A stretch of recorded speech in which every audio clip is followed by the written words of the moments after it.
안녕하십니까. 행복한 아침 이재용입니다. 안녕하세요. 정예인입니다. 오늘은 10월 19일 수요일이고요. 쌀쌀합니다. 날씨부터 알아보겠습니다. 박소연 기상캐스터. 안녕하세요. 박소연입니다. 서울은 어제보다 더 쌀쌀합니다. 올가을 최저기온을 또 한 번 경신했는데요. 오늘 외출하실 때는 따뜻한 옷차림 해주셔야겠습니다. 네, 날이 정말 춥습니다. 이 추위가 언제까지 이어질지도 궁금한데요. 우선 오늘 날씨 구체적으로 전해주세요. 네, 오늘은 큰 일교차에 주의하셔야겠습니다. 아침 기온은 어제보다 내려갔지만 낮 기온은 올라서 낮과 밤의 기온차가 15도 이상으로 크게 벌어질 텐데요. 면역력이 떨어지기 쉬운 시기인 만큼 건강관리 잘 해주셔야겠습니다. 오늘 오전까지 내륙을 중심으로 가시거리 1km 미만의 짙은 안개가 껴 있습니다. 안전운전 하셔야겠고요. 점차 안개가 걷히면서 전국의 쾌청한 하늘이 드러나겠습니다. 최근 맑은 날씨가 계속되면서 대기는 갈수록 건조해지고 있습니다. 특히 모레까지 강원 동해안과 전남 동부, 영남권을 중심으로 대기가 건조한데요. 바람도 약간 강하게 불고 있어서 불이 번지기 쉽습니다. 작은 불 시에도 각별히 주의하셔야겠고요. 제주 해상에도 강한 바람과 높은 물결이 일겠습니다. 이 시각 현재 기온 살펴보겠습니다. 서울은 4.8도, 대전은 2.5도, 부산은 8.2도로 올가을 최저기온을 경신한 곳이 많습니다. 대관령은 영하 2.8도로 내륙과 산지에서는 영하권 추위가 나타나고 있는데요. 얼음과 서리에 농작물 냉해 피해 입지 않도록 주의하셔야겠습니다. 오늘 낮 기온은 어제보다 오르겠지만 여전히 예년 기온을 밑돌아 쌀쌀하겠고요. 일교차가 더 크게 벌어지겠습니다. 서울은 17도, 광주는 18도, 부산은 20도가 예상됩니다. 당분간 비 소식 없이 쾌청한 날들이 이어지겠고요. 내일 낮부터는 추위가 좀 누그러지겠습니다. 지금까지 날씨 전해드렸습니다.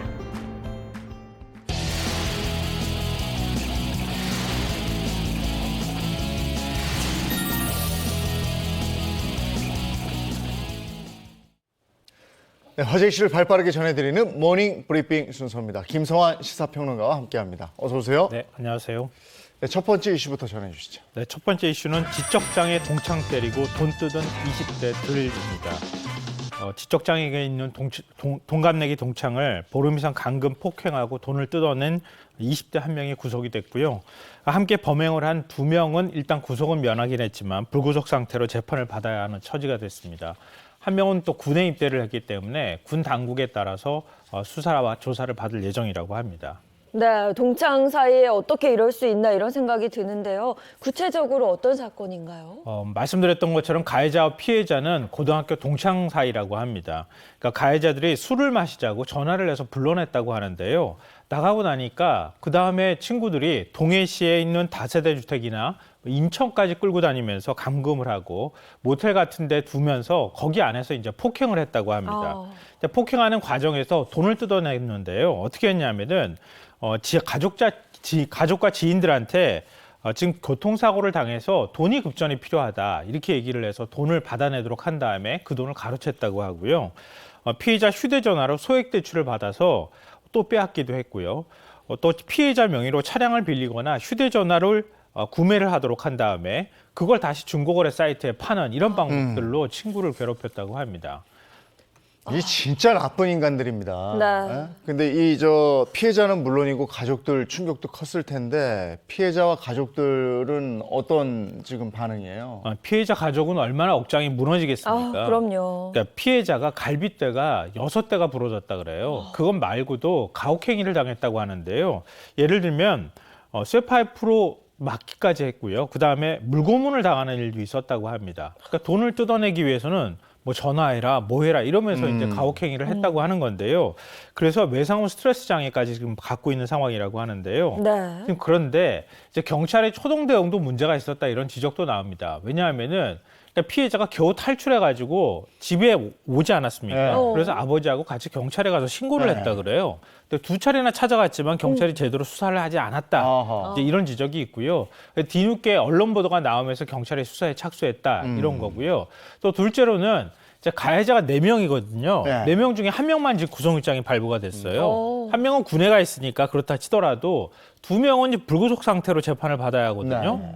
그러니까 피해자 입장에서는 2명을 또 볼 수도 있는 상황인 거예요. 근데 그런 면에 있어서 피해자가 굉장히 두려움이나 공포에 시달리고 있는 상황이라고 합니다. 네, 지적장애인을 범죄 대상으로 삼는 이 사건 좀 빈번하게 일어난다 이렇게 보고 있는데요. 최근에도 있지 않았습니까? 네, 맞습니다. 지난달 초에도 있었는데요. 30대 지적장애인을 폭행하고 협박해서 총 1,600만 원을 대출을 받도록 한 뒤에 빼앗은 일당이 경찰에 검거되는 일도 있었습니다.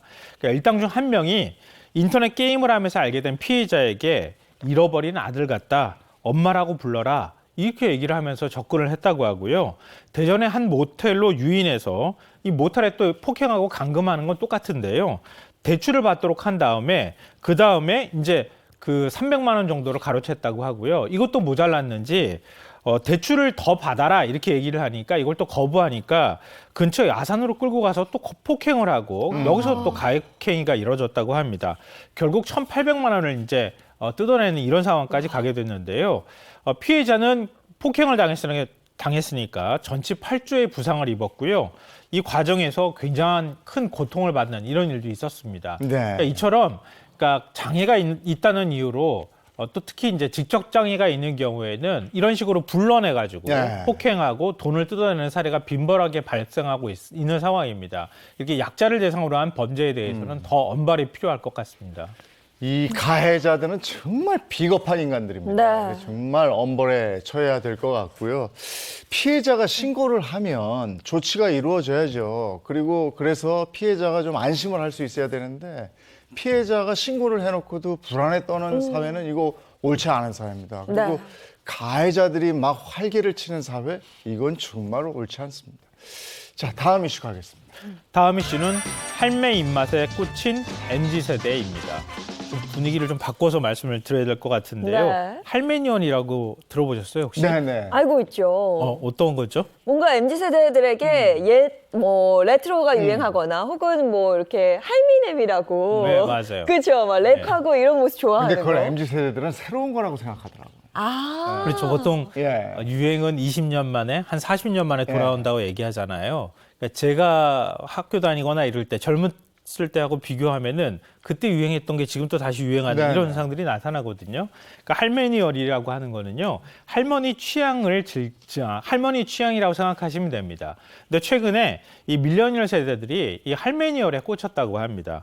이러다 보니까 관련 상품 판매가 급증하고 있는 현상이 나타나고 있는데요. 예를 들면 가장 대표적인 게 할머니 입맛입니다. 그러니까 할머니들이 좋아하는 음식을 자꾸 네. 먹게 되는 거예요. 그러니까 이런 것 때문에 젊은 세대들한테는 좀 재미있는, 그러니까 뉴트로 감성에 맞는 것이 되고요. 기성세대에게는 또 추억이 떠오르는 이제 이런 것이기 때문에 하나의 문화로 지금 자리 잡고 있는 상황이라고 합니다. 네, 확실히 옛것을 찾는 MZ세대 젊은 층이 많다는 걸 저도 느끼고 있는데요.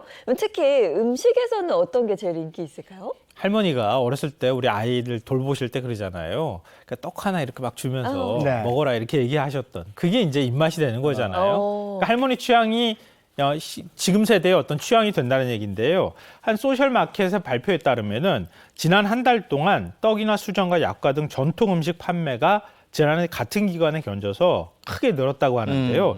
예를 들면은 떡 관련 거래액이 1,200%가 늘었다고요. 아이고, 그래요. 예. 와. 그리고 네. 꿀설기라고 혹시 들어보셨는지 모르겠어요. 네. 예전에 이렇게 백설기 있잖아요. 네. 백설기에 흑설탕 많이 들어가면 네. 꿀 먹는 네. 느낌이 있잖아요. 꿀설기 이런 전통 레시피에 대한 퓨전 간식이 인기를 끌면서 많은 수요가 나타나고 있다고 하고요.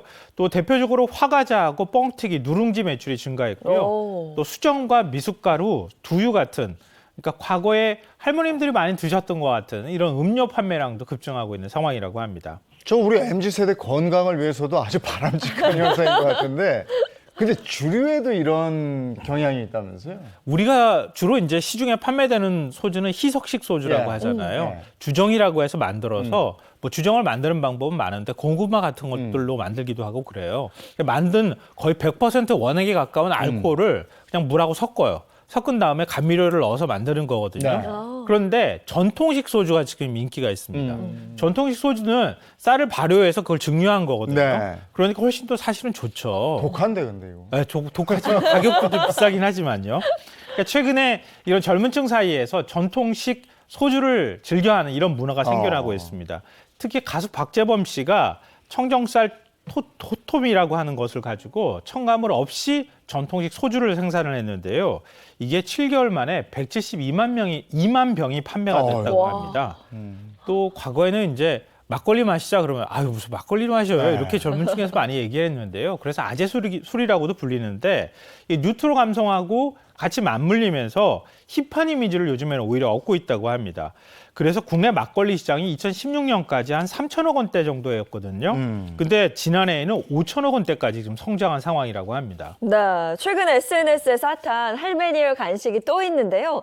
저도 굉장히 좋아하는데 바로 약과라고 아, 합니다. 맛있죠. 약캐팅이라는 신조어가 생긴 만큼 약과를 찾는 사람이 그렇게 많이 늘었다면서요. 저도 약과 좋아하는데 네.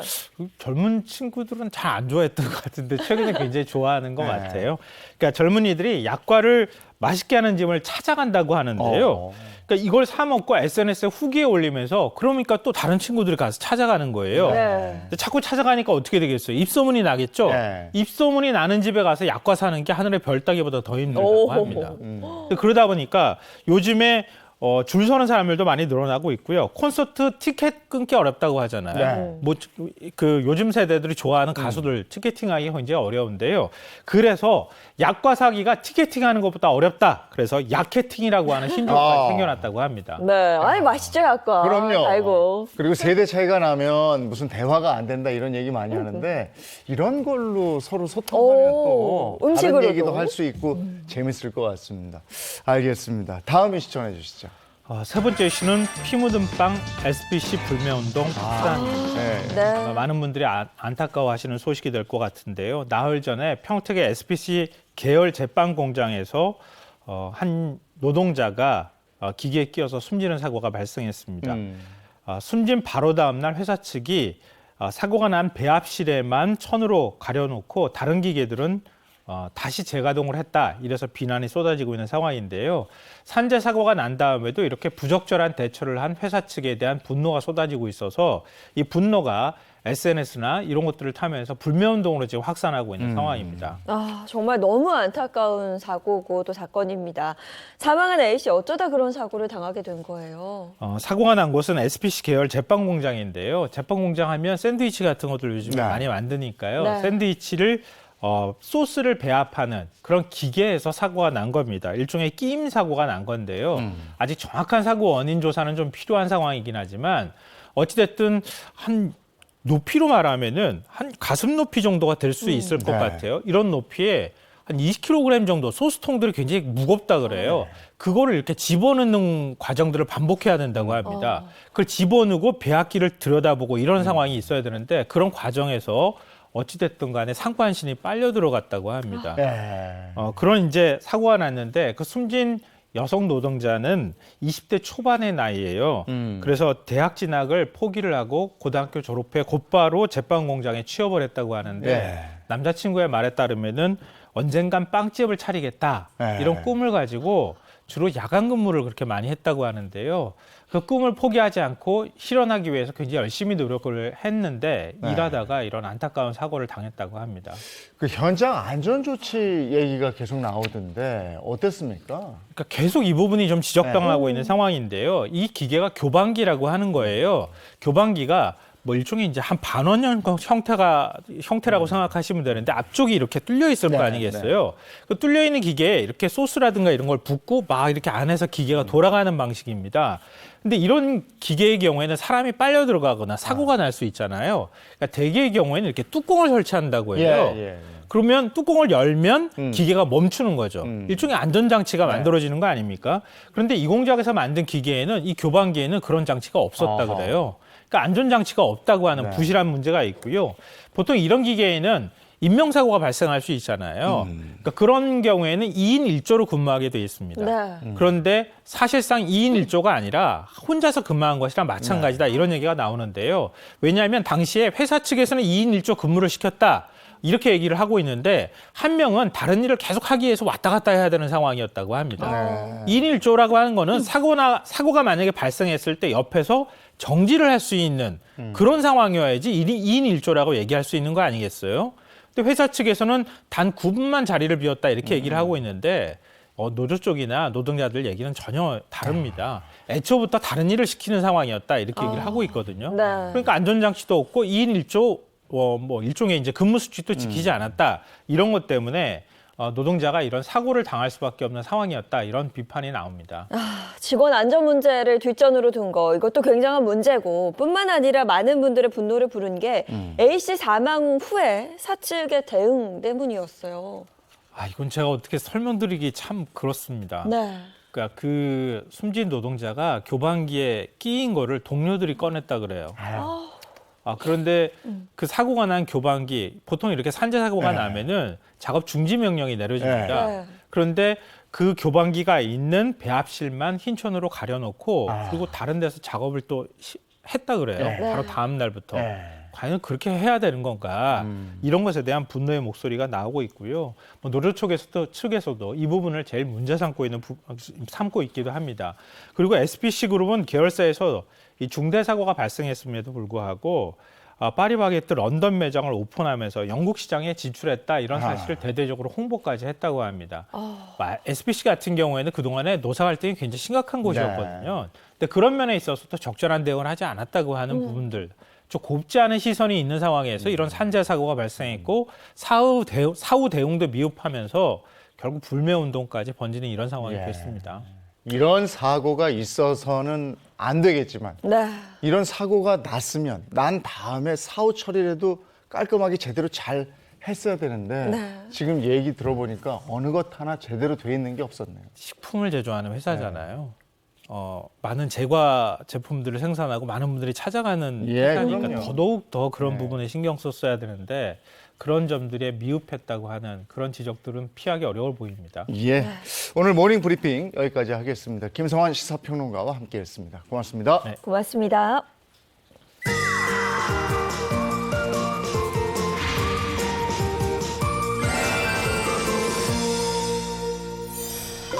네, 코로나19로 인한 사회적 거리두기가 완화되면서 저희 프로그램 시작하기 앞서도 지자체 행사들 막 이렇게 홍보가 되던데 네. 저 지금 오프라인 행사들이 많이 열리고 있어요. 네. 예. 그렇습니다. 청년들의 꿈과 열정이 더해져서 특별한 쇼가 또 하나 열렸다고 합니다. 서울에서 열린 거죠? 그렇습니다. 이 청년들의 상상이 현실이 된 그 현장으로 함께 떠나보시죠.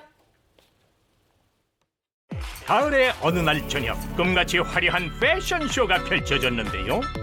청년들의 상상과 열정이 만들어낸 무대, 그들의 꿈을 담은 이야기가 지금 시작됩니다. 서울에 위치한 한 박물관.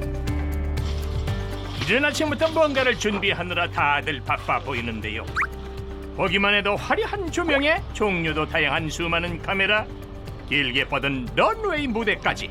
오늘 여기서 뭔 일이 있어요? 2022 상상 패션 런웨이는 국내 최대 대학생 패션 공모전으로서 대한민국을 이끌어 나갈 패션 디자이너와 모델의 꿈을 실현시키고자 만들어진 축제장입니다. 올해로 제6회를 맞이한 상상 패션 런웨이. 한 기업이 청년들의 사회적 성장을 위해 매년 지원하는 패션 공모전인데요. 올해도 치열한 예선을 통해 재능이 넘치는 청년 디자이너와 모델들이 선발됐습니다. 그리고 오늘은 그들의 꿈이 펼쳐질 결선의 날. 청년들의 패션쇼답게 의상마다 개성과 열정이 듬뿍 담겨있는 거 느껴지십니까?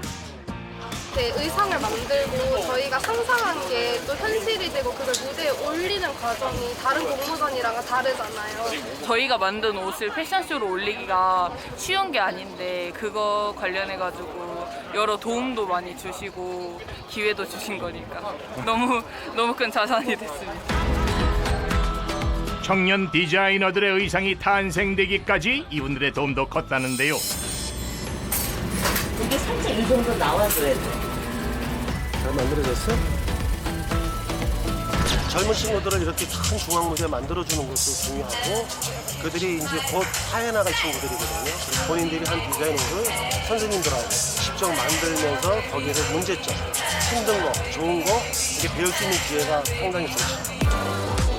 디자이너의 의상을 빛내줄 청년 모델들도 무대에 서기 위해 준비 중인데요.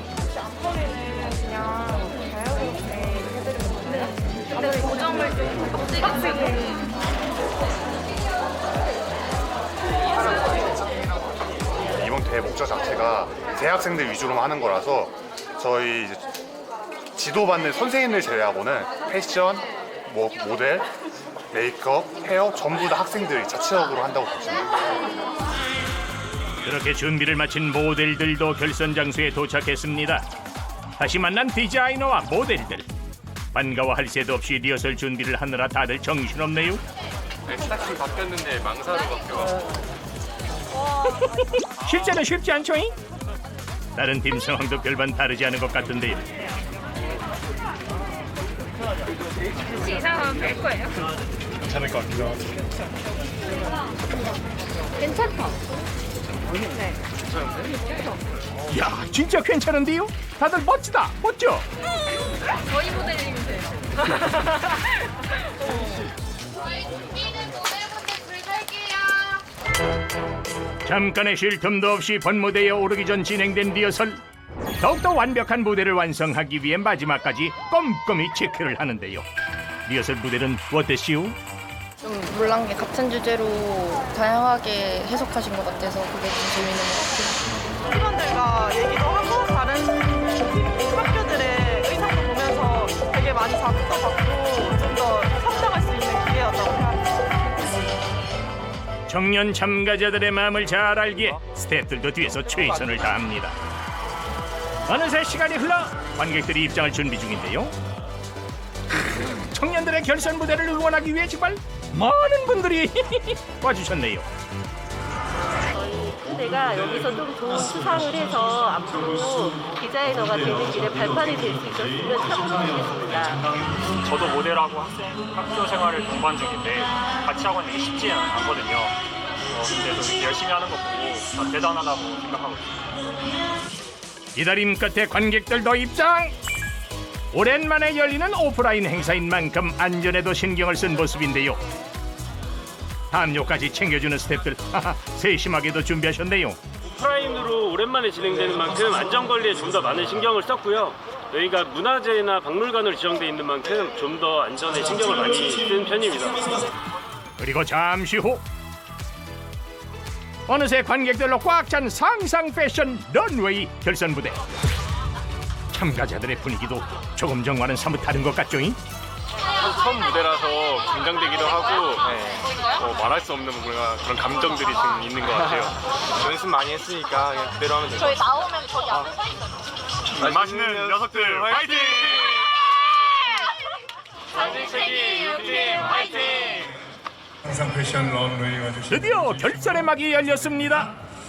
일단 오늘 소감 좀 부탁드리겠습니다. 윤필주입니다. 내년 심사를 했는데요. 세계 시장에서 우리나라를 빛낼 수 있는 그런 영향 있는 친구들을 발굴한다는 데 심사위원으로서 영광스럽고 또 벅찹니다. 디자이너 참가자들의 의상을 입은 모델 참가자들의 워킹으로 런웨이 결선 무대가 시작됐습니다. 청년들의 열정과 상상이 만들어낸 무대. 꿈을 향해 나아가듯 모델들의 워킹에도 희망이 가득 담겨 있는 것 같죠? 한국의 미라는 패션쇼의 주제처럼 모든 무대가 아름다워 심사위원들도 눈을 떼지 못하는데요. 그렇게 청년 디자이너와 모델들, 뒤에서 묵묵히 받쳐준 스태프들의 노력이 만들어낸 꿈의 런웨이가 무사히 끝났습니다. 3개월 동안 열심히 준비한 모습을 봤는데 너무 멋있는 것 같아요. 그리고 이어진 시상식. 컨셉상 디자인부문 영예 대상팀은 홍익대 제트스.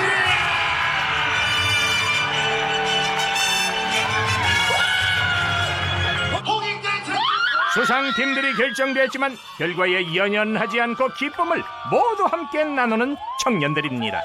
이 친구들이 사회에 나와서 실무를 하게 되면 진짜 잘하겠구나라는 생각이 들었습니다. 오늘의 그 감동을 여러분들이 잊지 말고 사회에 나가서도 대한민국 패션을 위해서 열심히 해주길 바랍니다. 상상 패션 런웨이 마무리하도록 하겠습니다. 감사합니다. 고명이었습니다. 청년들이 힘을 내주시고 청년들이 열정을 가지고 대한민국을 들썩들썩하게 해줘야 대한민국이 발전한다고 생각을 합니다. 항상 청년들을 응원하겠습니다. 화이팅! 이렇게 준비했던 모든 시간은 끝났지만 봄을 향해 달려가는 우리 청년들의 시간은 계속되겠죠? 네, 앞으로도 저희 상상 유니브는 이렇게 패션 디자이너와 모델을 꿈꾸는 친구들을 위해서 꿈을 실현할 수 있는 장이 될 수 있도록 우리 강교적 역할을 하도록 하겠습니다. 패션의 꿈을 안고 누구보다 꾸준히 노력해온 20대 청년들, 이번 무대를 발판으로 더 밝은 미래만 있기를 응원하겠습니다.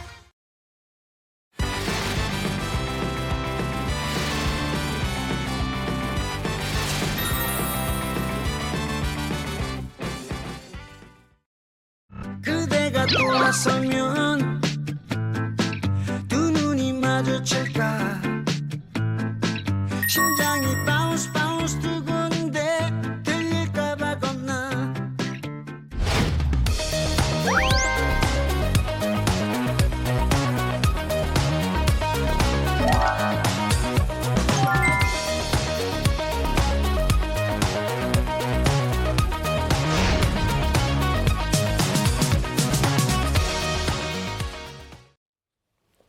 네, 이번에는 한 주간의 핫한 연예 소식을 전해드리는 연예 라이브 시간입니다. 네, 오늘도 반가운 세 분과 함께합니다. 인사 먼저 부탁드릴게요. 안녕하세요. 연예계 팩트 사냥꾼 홍정선입니다. 안녕하세요. 자칭 특종 여신 미남 전문 기자 최정아입니다. 매주 수요일 아침이 제일 행복한 남자 연예 리포터 홍규입니다. 네, 반갑습니다. 자, 오늘 연예 라이브 첫 번째 키워드는 뭐예요? 연예 라이브 첫 번째 키워드는 가왕 조용필 4년 만에 단독 콘서트 개최입니다. 이분의 목소리가 듣고 싶어 기도하는 수많은 팬분들께 가뭄의 단비 같은 소식이 아닐까 싶습니다. 가왕 조용필 씨가 무려 4년 만에 다음 달 11월과 12월 4차례에 걸쳐 콘서트를 연다고 합니다. 항상 최고의 라이브 무대를 선보였었던 만큼 조용필 씨의 반가운 콘서트 소식입니다. 야, 이렇게 또 한 번 효도 전쟁이 시작될 것 같습니다. 이 자녀분들의 피 튀기는 티켓팅 이게 예고가 되어 있잖아요. 아, 네, 저도 피켓팅을 그러면은 기도하는 이 마음으로 해야 될 것 같은데요. 조용필 씨의 이번 공연 올림픽공원 체조경기장에서 열린다고 합니다. 그렇다면 왜 이 잠실 종합운동장 올림픽 주경기장이 아니라 이 체조 경기장에서 하느냐 궁금증을 가지신 분들이 많을 것 같은데요. 일단 이 주경기장 같은 경우에는 5만 명의 관객을 동원할 수 있는 상황이잖아요. 그래서 이 가왕 조용필이라는 이름값에 걸맞는 이런 관객 수를 가지고 있는데요. 현재 보수 공사 중이고 그리고 오늘도 사실 너무 춥지 않았어요? 예. 날씨가 너무 추워서 이 날씨에 이 야외 공연을 하는 것은 아무래도 좀 무리가 있다라고 판단을 했다고 합니다. 그래서 체조 경기장으로 옮겼다고 하는데 관객 수가 15,000명 정도 이 티켓석을 열 예정이라고 해요. 3분의 1로 확 준 이 상황이기 때문에 정말 그야말로 피 튀기는 피켓팅이 될 것이다라고 예상을 하고 있습니다. 라이브 무대가 벌써부터 기대가 되는데 예매 언제부터 할 수 있는 거예요? 정말 저도 기대가 됩니다. 사실 조용필 씨가 이 공연이 있든 없든 매일 아침 저녁으로 노래 연습을 하는 걸로 유명하거든요. 4년 전과 또 변함없는 가창력 이것도 기대되고 최 기자 얘기한 것처럼 세상에 5만 석에서 4년 전에는 5만 명이 열광했는데 지금 15,000석이 됐어요. 그래서 좌석이 줄어든 만큼 굉장히 열띤 경쟁이 정말 티켓 전쟁이 예고가 되는데 이뿐이 아닙니다. 게다가 사실 그동안 좀 전국을 돌았거든요. 요번에는 서울에서만 한대요. 그럼 도대체 표가 얼마나 준 겁니까? 그러다 보니까 정말 이게 정말 전쟁이겠구나 싶은데 그럼 언제부터 하느냐? 바로 오늘 오후 2시부터 시작을 한다고 하니까 많은 분들 컴퓨터 앞으로 달려가셔야 되겠습니다. 와, 전국 각지의 팬들이 다 몰릴 것으로 보이는데요. 이번 콘서트에서는 어떤 노래 부르실까요? 일단 우리가 영상으로 봤었던 바운스 이 노래 기대할 수 있을 것 같고요. 이번 공연에서는 조용필 씨가 이 신곡을 공개하지 않을까라는 기대감이 모이고 있습니다. 올해 초부터 이 조용필 씨가 새 앨범을 낼 것이다라는 소문이 연예계에 파다했는데요. 지난 4월 한 매체에 따르면요. 올해 초부터 이 새 음반 작업에 들어가서 신곡 만들기에 속도를 내고 있다. 연내 발표가 목표이다라고 말을 한 만큼 콘서트에서 신곡 무대 너무너무 기다려집니다. 네, 조용필 씨 단독 콘서트 소식 먼저 전해드렸고요. 다음 키워드 만나보죠. 연예라이브 두 번째 키워드는 결혼 2년 만에 아빠 된 가수 최강창민입니다. 일명 아이돌 결혼 발표의 정석으로 불리우는 그룹 동방신기의 멤버 가수 최강창민 씨가 결혼 2년 만에 건강한 아들을 얻으며 아빠가 됐다는 기쁜 소식입니다. 근데 최강창민 씨가 무슨 아이돌의 결혼 발표의 무슨 정석이다. 이건 무슨 얘기입니까? 뭔가 결혼 발표의 그 모범생의 모습을 보여주고 있다. 이런 뜻으로 해석하면 될 것 같은데요. 연애, 그리고 결혼, 그리고 출산까지 다른 사람의 입이 아닌 자신의 입으로 가장 먼저 팬들에게 알린 이런 상황이기 때문입니다. 물론 이 가수의 연애, 그리고 결혼, 출산에 정석이 어디 있냐라고 하면 할 말 없습니다. 하지만 아무 말이 없다가 갑자기 저 결혼합니다. 아니면 아무 말 없다가 갑자기 저 이번에 아이가 생겨서 결혼합니다. 라고 하면 사실 저희가 여러 사례로 봤지만 이 팬들이 탈덕을 한다 그러죠. 그렇죠. 팬덤에서 나가게 되는 이유가 돼요. 왜 우리가 갑자기 다른 이 언론 매체로 들어야 되지? 왜 오빠 입으로 직접 들을 수가 없지? 이런 마음을 갖게 되는 건데요. 최강창민 씨 같은 경우는 항상 자신의 입으로 밝히고 있어서 팬들 역시도 정말 진심으로 박수를 보내고 있는 상황이다라고 설명이 가능할 것 같네요. 네, 그래서 그때 이런 생각을 했어요. 역시 우리 오빠다. 제가 많이 좋아했었거든요, 최강창민 씨를. 근데 이렇게 연애하고 결혼해서 아빠가 된다니까 패드한 사람으로서 정말 믿기지가 않는 거예요. 우리 A&MC 남자 보는 눈이 있네요. 사실 정말 그 뒤에 뭐 아이돌 활동할 때 혹은 그 후에 무리를 일으키는 연예인들도 많잖아요. 네. 근데 우리 결혼 발표에 정석만 한 게 아니었어요. 세상에 예비 아빠의 정석도 보여줬더라고요. 이 지인에 따르면 이 결혼 2년 만에 이 아들을 품에 안게 된 이 최강창민 씨 임신부터 출산까지 계속 아내 곁을 지켰다 그래요. 세상에. 그리고 아기 태어나서도 우리 아기가 건강하게 태어났어요. 그래서 너무 감사합니다. 이렇게 지인들한테 알렸다고 오히려 지인이 최강창민 씨 칭찬을 하고 있습니다. 네, 최강창민 씨 얘기 들어봤고요. 네. 이번 주 세 번째 키워드 가겠습니다. 연예라이브 세 번째 키워드는 배우 박주미 임성한 드라마로 컴백 예고입니다. 드라마 결혼 작사 이혼 작곡으로 약 2년간 호흡을 맞춘 배우 박주미 씨가 임성한 작가의 신작 여주인공으로 컴백을 예고하고 있습니다. 네, 드라마 결혼 작사, 이혼 작곡. 이 드라마를 통해서 정말 박주미의 재발견이다. 이런 평가까지 받았었어요. 네, 그렇습니다. 박주미 씨 이 결혼 작사, 이혼 작곡에서요. 완벽한 가정을 꿈꾸면서 가정에도 너무너무 충실하고 일도 열심히 하고 양육도 열심히 하고 남편에게도 최선을 다하는 역할로 열연을 했는데요. 이 제목을 딱 들으면 기억나시는 분들이 많을 거예요. 믿었던 남편의 불륜으로 인해서 정말 극한의 감정 변화를 유연하게 연기를 해서 시청자들을 딱 몰입시키고 시청률을 끌어올리는데 굉장히 큰 공을 세웠는데요. 이뿐만 아니라 완벽한 대사 전달 그리고 표현력으로 연기에 물이 올랐다. 박주미 정말 연기 인생 2막을 열었다라는 평을 얻었었죠. 네, 극중 역할하고 실제 박주미 씨 생활 싱크로율이 궁금하네요. 굉장히 높다고 합니다. 사실 박주미 씨가 지난 2001년에 이 피어 가죽 가공업체 대표하고 결혼을 했고 이제 슬하에 2남을 두고 있는데 사실 이 굉장히 인기 있는 드라마에 출연할 당시에 배우로서는 잘 나갔지만 엄마로서 아내로서는 좀 굉장히 미안했다고 그래요. 왜 그래요? 물어봤더니 박주미 씨 얘기입니다. 제가 일을 하면서 집안일을 그냥 내려놨더니 집안이 엉망진창이 됐어요라고 얘기를 하는데 사실 결혼하고 박주미 씨 정말 이 육아 또 이 가정 생활에 굉장히 집중했었거든요. 그러다가 또 연기하는 거니까 가족들이 굉장히 마음으로 응원하지 않았을까 싶어요. 근데 제가 듣기로 박주미 씨가 결혼 후에 계속 시부모님과 함께 살고 있다고 알거든요. 네. 네, 근데 집이 엉망진창이 될 수 있을까요? 네, 맞아요. 이 박주미 씨가 한 예능 프로그램에 출연을 해가지고 나는 시부모님과 함께 살고 있다라고 밝혀서 엄청나게 이 기사가 많이 나오기도 했습니다. 무려 20년이 넘게 시댁 어른과 함께 살고 있는 건데요. 이에 대해서 박주미 씨 이렇게 얘기를 합니다. 시부모님을 제가 모시고 사는 건 아니고 그냥 같이 사는 거다. 모시고 산다라는 이 말을 하는 게 너무 부끄럽다라고 이 겸손한 모습을 보였습니다.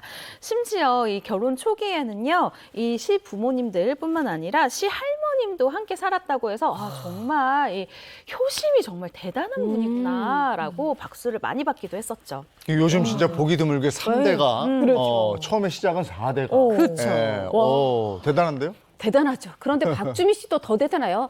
억지로 남편을 사랑하니까 별 수 없이 이게 아니라 저는 전혀 불편하지 않아요. 이렇게 얘기를 해요. 뭐냐 하면 본인도 어렸을 때 자랄 때 우리 아빠 세대 또 친할머니 이렇게 그냥 북적북적 살아서 나한테 뭐 그렇게 특별한 일이 아니었다. 결혼할 때도 시부모님하고 같이 사는 거 오케이. 시할머니도 계셔요? 오케이. 이렇게 시작을 했다는 거죠. 아이고 이런 며느리 또 시부모님이 얼마나 예쁘겠어요. 시부모님이 또 이걸 또 마음을 굉장히 또 큰 선물로 표현을 하셨더라고요. 무려 시가 140억 원대의 주택을 이 예쁜 며느리한테 선물을 증여를 하셨다네요. 와, 시부모님의 사랑을 진짜 한 몸에 받았네요. 140억 원대 저택을 증여를 받았고 그렇게 사랑이 넘치는 가정이어서 그런지 박주미 씨가 두 아들이 결혼해도 함께 살고 싶다 이런 이야기를 또 하셨대요. 네, 그렇습니다. 박주미 씨가 아무래도 내 남편이 이런 모습과 함께 살았는데 좋더라라는 걸 경험했잖아요. 그래서인지 이 주변 사람들한테 나 나중에 아들이 결혼해도 내 아들 내외랑 함께 살고 싶어. 얼마나 좋을까라고 얘기를 하셨다고 합니다. 그랬더니 이재용 MC 이 표정이 딱 이 주변 사람에서 나왔는데요. 주변에서는 큰일 난다. 말도 마라. 너 그러면 진짜 아들들 결혼 절대 못한다. 어디 가서 그런 얘기 하지도 마라. 라면서 입단속을 계속해서 시켰다고 합니다. 아니 난 140억짜리 집 사주면 살지. 그렇죠. 이게 무슨 이번 드라마에서 박주미 씨는 어떤 연기를 보여줍니까? 자, 박주미 씨가 맡은 역할 당연히 드라마의 여자 주인공인데 이 예고된 걸 봤더니 시어머니와 며느리의 사랑? 이거 임성환 작가면은 안 되는 게 뭐 있니? 이러다 보니까 많이들 깜짝 놀라실 텐데 이게 그거는 시어머니와 며느리의 러브라인은 아니고 이게 뭔가 타임슬립에 의해서 젊은 시어머니와 며느리가 만나는 요런 타임슬립 판타지 멜로라고 하니까 우리 요즘 또 임성환 작가라고 하면 안 되죠. PB 작가님의 또 새로운 작품 또 기대해 보겠습니다. 네, 박주미 씨 얘기까지 연예 라이브였습니다.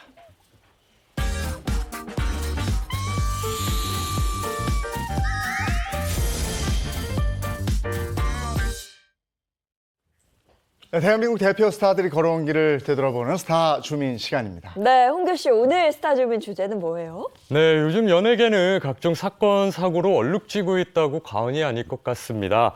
그만큼 대중들의 사랑을 받는 스타들, 일거수일투족에 관심이 쏠릴 수밖에 없는데요. 개념 있는 행동으로 급 호감으로 변하는 스타가 있는 반면에 한순간의 실수로 급 비호감이 되는 스타들도 너무 많이 있습니다. 그래서 준비해봤습니다. 스타들은 논란 중 구설에 오른 스타들입니다. 네, 잊을만 하면 터지는 연예계 각종 논란으로 생긴 구설들 대중들에게는 큰 피로와 또 실망감을 주는데요. 이런 일이 적지 않아서 그것도 참 안타깝습니다. 다소 충격적인 논란에도 불구하고 굉장히 뻔뻔하게 그리고 연예계 복귀를 아주 빠르게 하는 스타들이 있습니다. 엎질러진 물을 사실 우리가 깨끗하게 닦고 모두 다 다시 그릇에 담을 수는 없지만 사실은 이 다친 팬들과 그리고 깜짝 놀란 대중들의 이 마음을 다독이려면 사실 어느 정도 이 시간이 필요한 것도 사실이잖아요. 왜냐? 아직 이 구설에서 완전 자유롭지 않은 이 연예인들을 받아들일 마음의 준비가 되지 않은 이 대중의 마음을 전혀 신경 쓰지 않을 수 없기 때문입니다. 네. 자, 그럼 이제 본격적으로 얘기 나눠보겠습니다. 스타들은 논란 중 구설에 오른 스타들 시작합니다. 스타들은 논란 중 구설에 오른 스타들. 첫 번째 스타는 대한민국 대표 개그맨이죠. 팽현숙 씨입니다. 팽현숙 씨는 늘 유쾌하고 또 재테크의 여왕 이렇게 불리기도 하고 그러는데 뭐가 있다는 거죠? 맞습니다. 지난 2009년 팽현숙의 내조 재테크라는 책을 출간해 화제를 모으기도 했었죠. 네, 이렇게 재테크 고수가 된 비결 많은 분들 알고 계시다시피 음식점, 그렇죠? 장사 아닙니까? 네, 맞습니다. 지금 10년 넘게 이 음식점을 아주 성공적으로 이끌어가면서 성공한 사장님으로 불리는 백연숙 씨. 그런데 사실은 음식점 이 장사를 이전에 하기 전에 여러 번 사업에 실패했었던 경험이 있어요. 그래서 최양락 씨가 워낙 또 전국적으로 유명하지 않습니까? 그래서 최양락 씨 이름을 사용을 하려고 했는데요. 최양락 씨가 이렇게 얘기를 했다고 합니다. 아니, 이제 하다가 내 예술인, 이 예술인의 이름까지 쓰냐라고 또 호통을 친 거예요. 그래서 팽현수 씨가 마음에 상처를 딱 입고, 아, 그래, 그러면 내가 내 이름을 걸고 이 사업을 할 거야 라고 해서 지금의 사업을 아주 안정적으로 이끌고 있다고 합니다. 그런데 팽현숙 씨가 어떤 구설에 휘말렸다는 거예요? 바로 불법 토지 사용 의혹이에요. 아직은 의혹입니다. 한 매체가 이제 보도를 한 거예요. 어떻게 보도를 했냐면 지금 이제 팽현숙 씨가 이제 남양주 지역에서 식당을 운영하고 있는데 요 식당 저 바깥에 보이시는 주차장 또 이제 보면은 야외 그 테이블 있잖아요. 테이블하고 의자 놓는 요 야외 데크 요런 게 사실은 그 땅의 일부분이 주차장의 일부 야외 데크 놓은 그 일부가 농지다. 말하자면 상업용지가 아니라 농지인데 아무리 내 식당 앞이라고 거기를 주차장으로 쓰고 데크를 만들었느냐. 요런 어떤 불법 사용 의혹이 제기된 겁니다. 그리고 또 요 매체가 여기다 더불어서 팽현수 씨가 이제 카페도 있고 가평에 자택도 있는데 요거는 또 나라 땅 국유지의 일부를 또 불법 점유해서 사용하고 있다. 이런 논란을 제기했습니다. 그럼 이 같은 논란에 팽현숙 씨 측의 입장은 어때요? 네, 팽현숙 씨 측은 이에 대해서 이렇게 대답을 했는데요. 기사가 나온 곳들 중에서 이 불법으로 지은 것은 하나도 없다라고 못을 박았습니다. 그러면서 식당은 다 임대였고 그리고 카페와 가평 자택도 이미 건축물이 다 지어진 것을 내가 사서 그대로 사용을 한 것이다 라는 것이 입장이었는데요. 불법 토지 사용 의혹에 대해서 굉장히 억울함을 나타내는 이 뉘앙스죠. 그리고 이 같은 주장을 언급한 내용에 대해서 악의적인 보도다라고 지적을 하면서요. 굉장히 강력하게 반발을 하고 있어서 이 이후 사태가 굉장히 주목되고 있는 상황입니다. 이건 뭐 토지 대장이나 등기부 등본 떼보면 바로 나오는 거 아닙니까? 바로 나오죠. 그러니까 그거 자체는 분명히 불법 사용이 된 그 결과는 맞는 것 같은데 이걸 저희가 왜 의혹이라고 말씀드리냐면 이제 차차 설명을 드리겠지만 일단 먼저 제기된 건 아까 말씀드린 것처럼 첫 번째 남양주 식당의 주차장과 데크의 일부분이 농지다 요거죠. 또 하나는 이제 가평에 카페가 있는데 그 카페에서 또 이걸 야외에다가 테이블하고 의자를 놓은 모양입니다. 요게 이제 또 뭐 환경부 땅이다 뭐 요런 얘기가 있고 또 가평에 자택이 있는데 요 앞에다가 이렇게 집 앞이니까 이런 평상 같은 요런 거 물가에다 이렇게 했는데 요거는 또 이게 또 국토부 거다. 요런 식으로 요 세 곳에 대한 어떤 의혹이 제기된 상황입니다. 그러면 뭐 하나하나 제대로 한번 따져보죠. 먼저 의혹이 제기된 순대국밥집. 이 토지 용도 여부에 대해서 한번 짚어봐야 될 것 같은데요. 그렇죠. 최 기자가 방금 얘기했을 때 내가 이걸 불법으로 먼저 점유하고 사용한 건 없다라고 팽현숙 씨가 입장을 내놨다고 했잖아요. 이게 지난해 11월부터 남동생 명의로 요 이제 식당을 이 순대국밥집을 운영하는데 요게 월세로 월세 내고 임대를 한 거라는 거예요. 근데 다 만들어진 상태에서 들어가서 임대해서 사용하고 보니 주차장과 데크가 농지인 거. 요거는 사실인 겁니다. 그래서 팽현숙 씨는 어떤 입장이에요? 네, 일단 팽현숙 씨의 주장은 이러합니다. 현재 사용 중인 데크 그리고 이 일부 농지가 포함된 주차장 같은 경우에는 땅 주인이 만든 걸 우리는 이 사실을 모른 채 임차 계약자로 들어간 것이다 라고 하면서요. 설령 법에 저촉이 되더라도 그 부분은 이 임대를 한 땅 주인에게 책임이 있는 것인데 연예인이라는 이유로 모든 타깃을 저한테 돌리는 게 너무 억울하다라고 전한 것으로 알려져 있습니다. 이어서 이 팽현숙 씨 측 변호사의 입장도 들어보고 왔는데요. 최초 임대차 계약 시에 주차장 일부가 농지인지 고지를 받지 못한 상황이었다라고 이 같은 주장에 힘을 보탰습니다. 그러면서 이 월세 명의자인 이 남동생이 식당 운영을 전부 맡아서 하고 있다. 남양주시청 이 단속 전 임대인과 이 협의를 해서 자발적으로 그리고 제일 중요한 부분인데 원상복구를 위해서 힘쓰겠다라고 얘기를 했습니다. 네, 그러면 이 팽현숙 씨의 가평 자체 그리고 또 카페가 각각 뭐 국유지 등을 허가 없이 사용하고 있다. 이 의혹은 어떻게 된 거예요? 팽윤숙 씨의 입장은 다음과 같습니다. 최초 소유 당시 다가구 주택을 분양받아 5개 데크를 사용하던 중 경계점을 잘 몰라 본의 아니게 일부 사용된 것으로 알고 있다며 시인을 한 것으로 알려졌습니다. 팽현숙 씨가 원상복구하지 않고 거길 쓰긴 쓴 거네, 그죠? 쓰긴 쓴 거고요. 네. 그렇게 해서 이제 말하자면 불법 사용을 한 건 사실인데 그래도 다행인 거는 팽현숙 씨가 좀 대응이 빨랐어요. 뭐냐 하면은 일단 그 집에 딸려 있는 데크도 바로 가평군청에 자진 신고하고 말하자면 이걸 해결을 하고 네네 철거를 했고 또 그 이제 카페 옆에 또 야외에다가 테이블하고 의자 놨었다고 했잖아요. 요것도 다 제거를 했고 이렇게 좀 그런 다음에 이거를 이 가평군청의 어떤 하천 담당자, 한강 유역청 담당자 이런 사람들이 와서 확인하고 가게 했다. 그런 소식을 알리고 있습니다. 네, 팽현숙 씨는 이번 논란으로 인해서 정신과 치료를 또 받았다고 그럽니다. 어떤 얘기예요? 제가 연예부 기자로서 봤을 때 이 일이 커진 이유가 바로 이 부분인 것 같아요. 사실 앞에 일 같은 경우에는 저희가 살짝 이야기를 하기도 했지만 사실은 잘못 썼다. 그리고 모른 것도 사실 요즘은 죄라고 얘기를 하잖아요. 그렇기 때문에 몰랐다. 그 부분에 대해서 충분히 사과하고 충분히 되돌릴 노력에 대해서 어필하면 되는데 바로 이 부분 때문에 팽현숙 씨가 굉장히 좀 화가 많이 난 것 같습니다. 일단 논란이 보도되기 전부터 팽현숙 씨가요. 이렇게 이야기를 하는데요. 너튜브가 오히려 이 식당과 카페 근처에 차를 세워놓고 악의적으로 나를 표적 취재를 했었다라고 주장을 한 겁니다. 그러면서 이 표적 취재가 너무 힘들어서 내가 요즘 태어나서 처음으로 정신과 치료를 받고 있다라고 털어놨는데요. 이 부분에 대해서도 또 변호사분의 이야기를 듣고 왔습니다. 해당 식당에 일부 불법 토지 사용 등의 문제가 있다는 건 확인이 됐다. 그런데 이 너튜버가 주장한 내용대로 팽현숙 씨가 마치 그 당사자인 것처럼 호도하는 것은 잘못이다라고 다시 한번 입장을 밝혔습니다. 그리고 이 주장입니다. 이 너튜버가 굉장히 좀 스토커 형식의 그런 반복적인 이 취재를 통해서 정신과 치료를 다녀야 될 만큼 굉장히 그 마음을 아프게 좀 정신적인 타격을 줬다라고 주장을 하고 있어요. 그렇기 때문에 이런 극단적인 사생활 침해는 명백한 범죄 행위다라고 하면서요. 의도가 분명한 이 보도 내용에 대해서 부정적 이미지를 입은 이 명예훼손에 대해 강력히 아주 법적 대응을 하겠다라고 밝힌 상황입니다. 네, 자 팽현숙 씨 얘기 나눠봤고요. 두 번째 스타는요? 스타들은 논란 중 구설에 오른 스타들. 두 번째 스타는 아역 배우 출신 배우 김세론 씨입니다. 이 영화 아저씨를 통해서 굉장히 강렬한 인상을 남긴 배우 김세론 씨.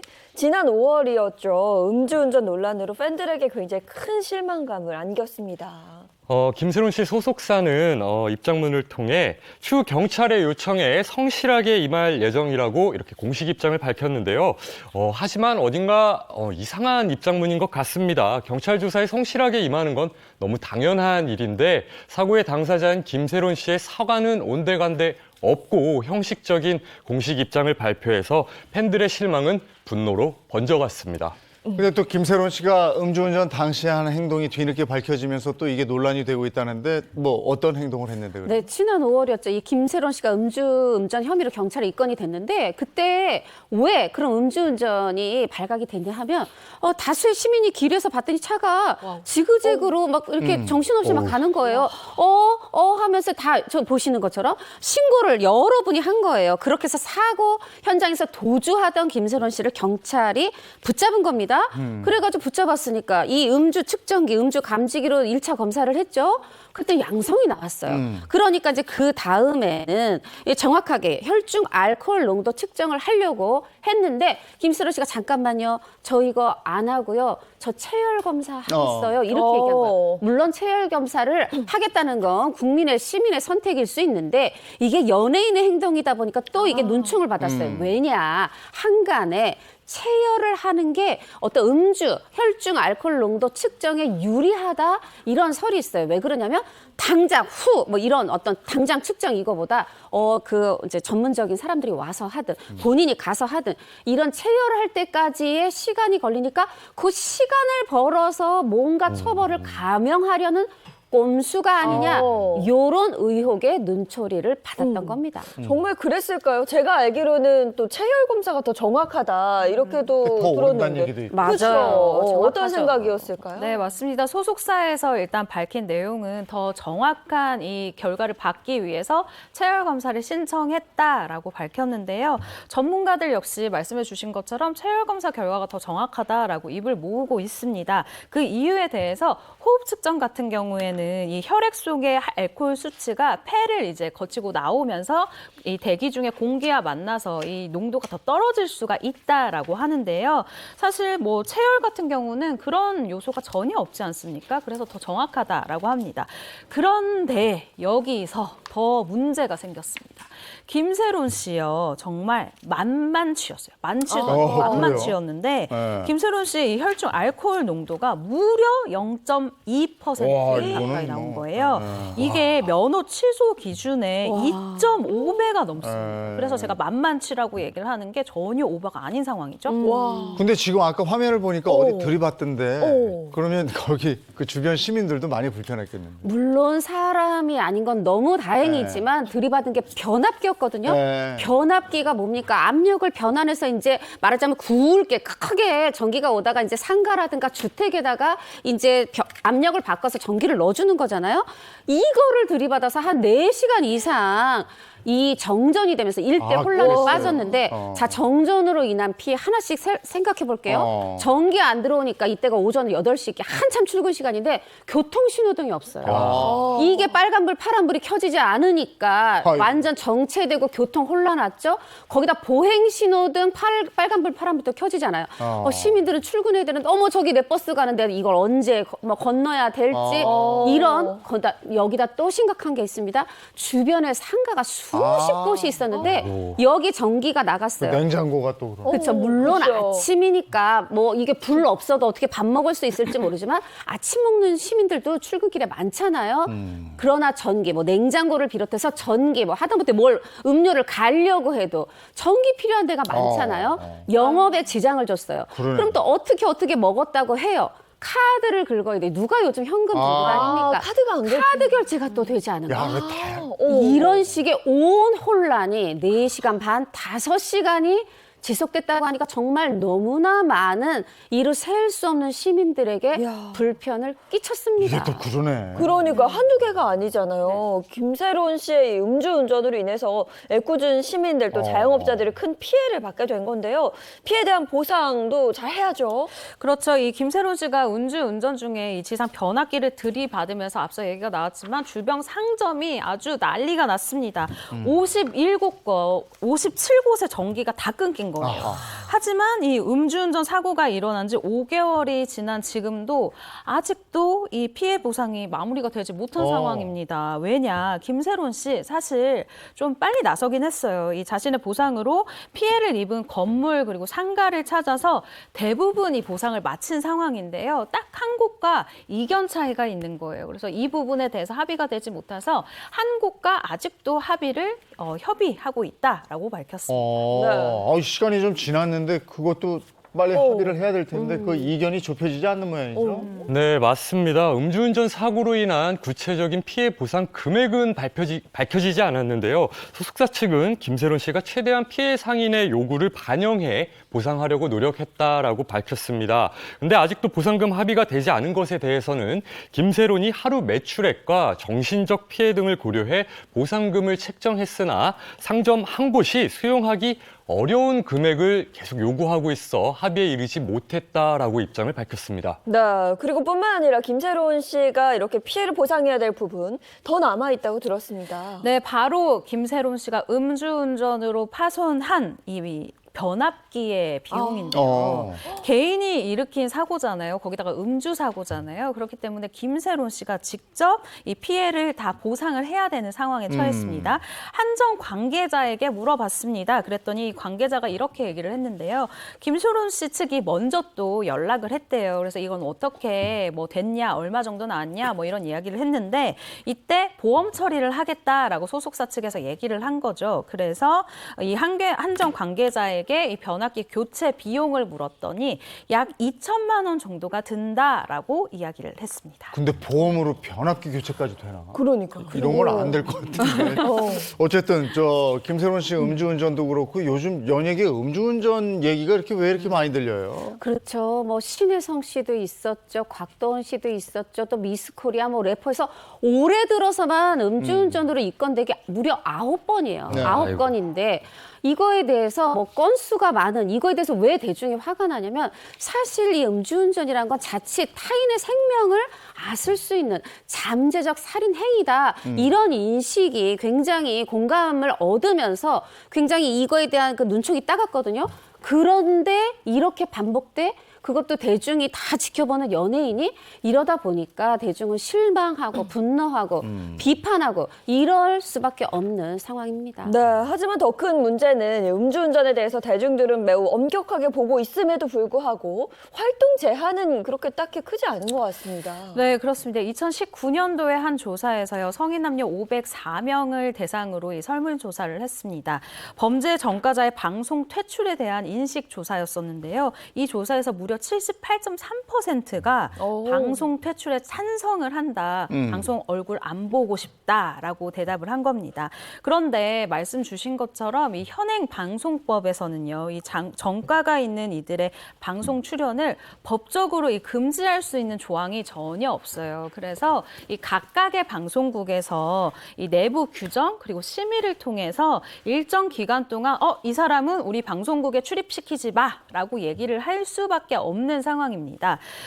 잊을만 하면 정말 잊을만 하면 반복되는 이 음주운전, 이 도덕 불감증에 빠진 이 스타들 그리고 연예계에 정말 이 자성의 목소리가 높아지고 있는 상황입니다. 음주운전 어쩌다 한번 해도 이건 안 되는 건데 상습적으로 음주운전을 했음에도 불구하고 또 그냥 아무 일 없었다는 듯이 복귀한 그런 연예인들도 있답니다. 대표적으로 이제 배우 윤재문 씨인데 2010년, 2013년, 2016년 무려 이제 3번의 음주운전이 있었어요.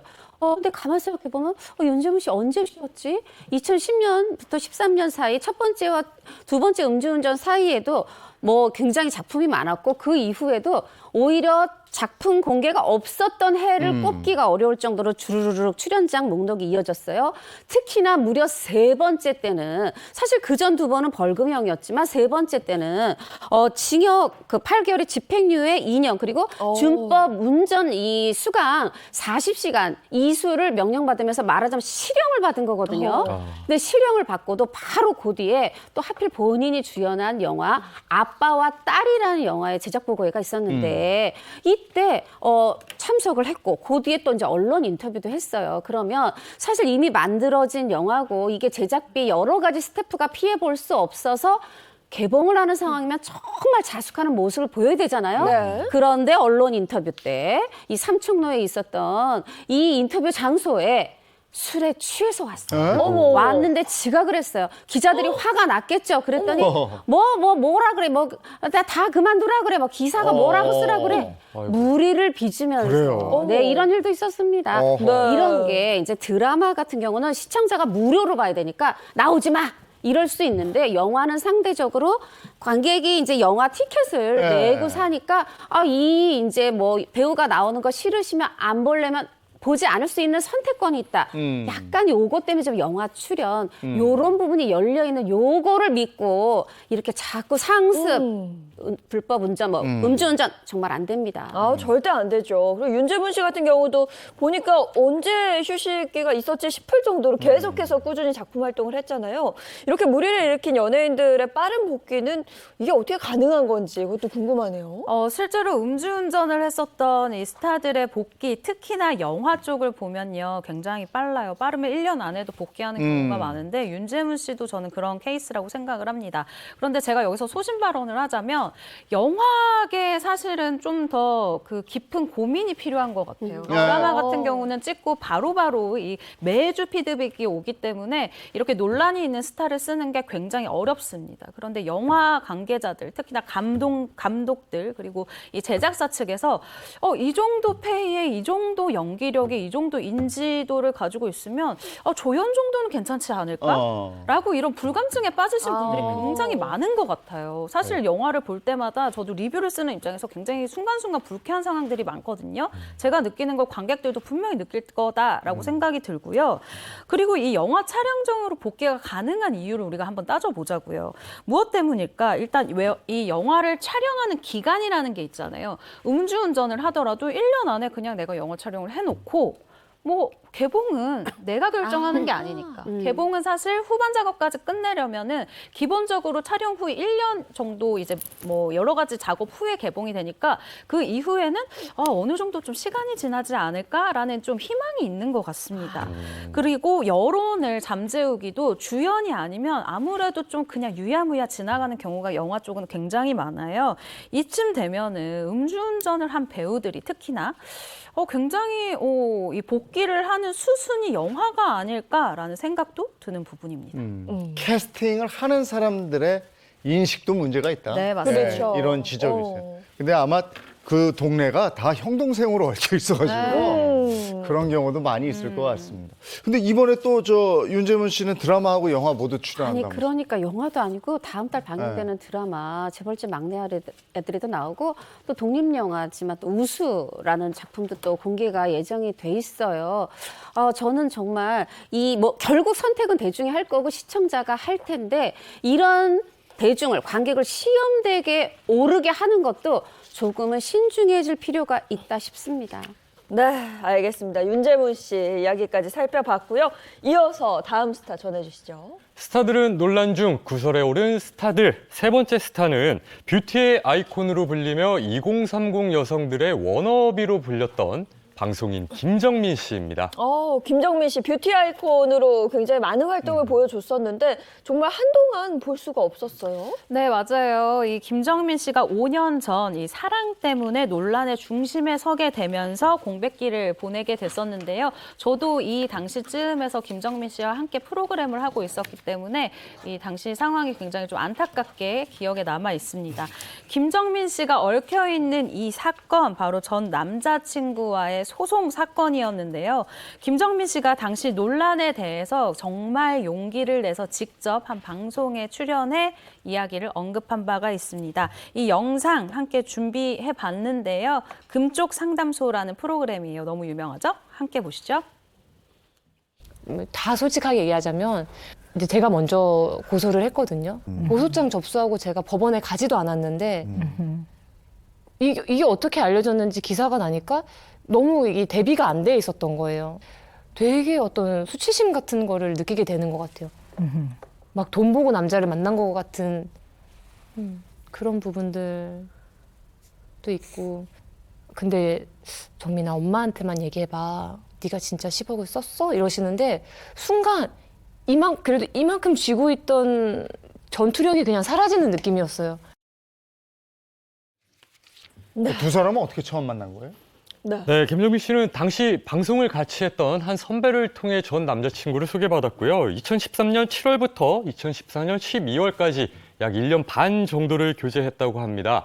만나는 과정에서 나이가 있다 보니까 이제 자연스럽게 결혼 이야기가 오가고 했다고 하는데 이렇듯 만남의 시작은 평범했지만 그 끝은 그러지 못했던 것 같습니다. 그럼 두 사람은 송사까지 벌이면서 헤어지게 되는 거예요? 네, 맞습니다. 김정민 씨 주장과 당시 언론 보도를 또 다시 보고 왔는데요. 사귀는 과정에서 성격 차이를 비롯해서 여자 문제라던가 집착하는 문제 등 김정민 씨가 연인을 계속 지속하지 못했던 못하겠다 싶은 이유들이 굉장히 많았대요. 그래서 결국 우리 그냥 헤어지는 게 좋겠다, 헤어지자라고 얘기를 했는데 이 전 남자친구 측에서 받아들이지를 못해서 불화가 생겼다라고 합니다. 하지만 이 일방적인 결별 통보에 이 화가 난 전 남자친구가 김정민 씨에게 아주 충격적인 협박 메시지를 전송을 하면서 갈등이 시작이 된 건데요. 이를 버티다 못한 김정민 씨가 두려움에 먼저 고소를 하면서 일이 수면 위로 올라오게 된 상황이었습니다. 어떤 협박 메시지를 보낸 거예요?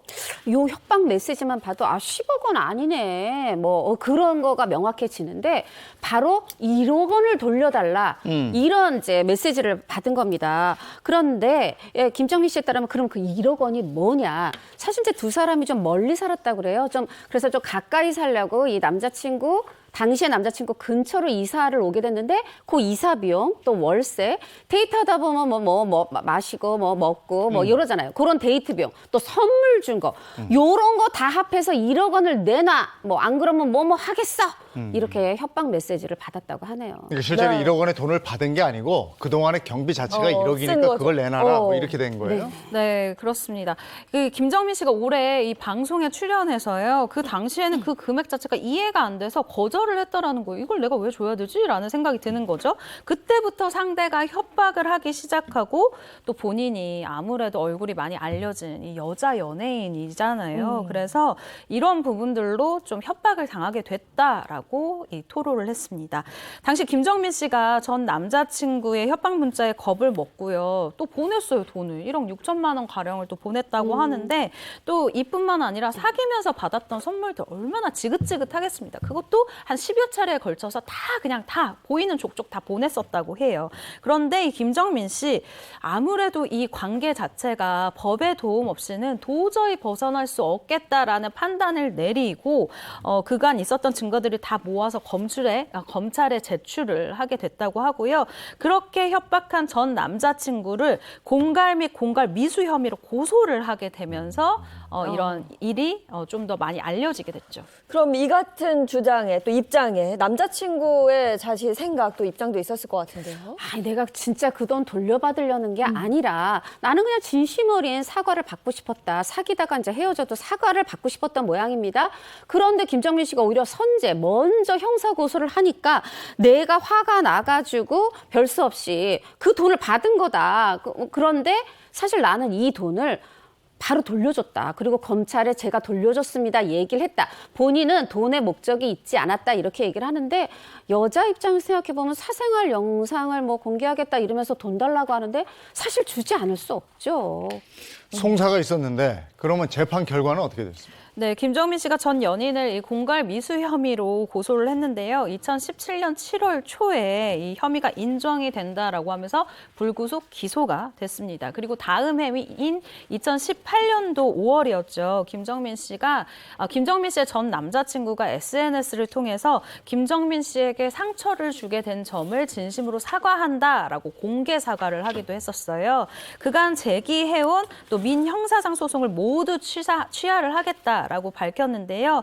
이에 김정민 씨 역시 이 소송으로 너무 힘들었기 때문에 그래 오해 풀고 서로에 대한 고소를 취하하겠다라고 마찬가지로 밝혔습니다. 그러면서 종지부를 찍게 됐는데 다만 이 소송 취하랑은 상관이 없이 형사 재판은 계속되잖아요. 이 전 남자친구 2018년도에 징역 1년 그리고 집행유예 2년을 선고받았습니다. 이 당시 논란으로 김정민 씨 마음고생도 굉장히 심했다고 들었습니다. 김정민 씨는 한 방송에 출연해서 진짜 많은 악플들이 있었다. 혼인 빙자부터 꽃뱀, 진짜 입에 담을 수도 없는 악플들이었다. 극단적인 생각도 했다. 모든 사람이 나를 안 좋게 보고 있는 것 같았다라며 고통을 호소했습니다.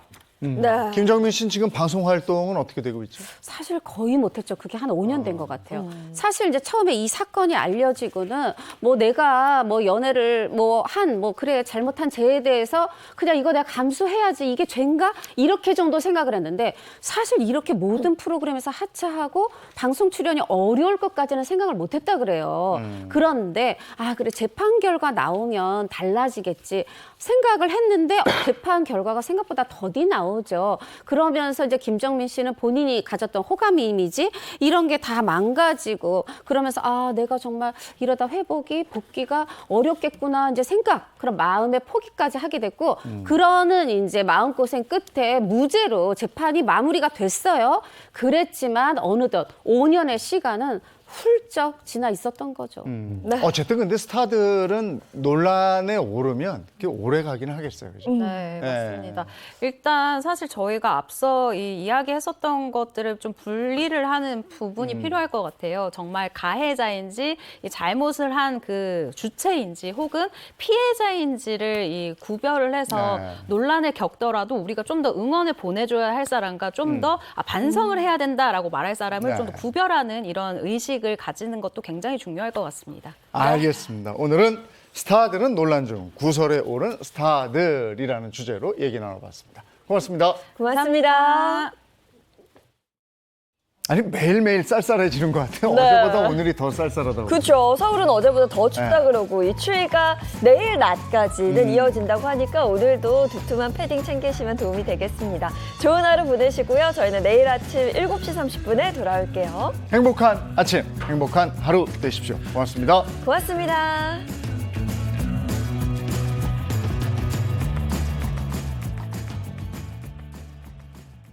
채널 A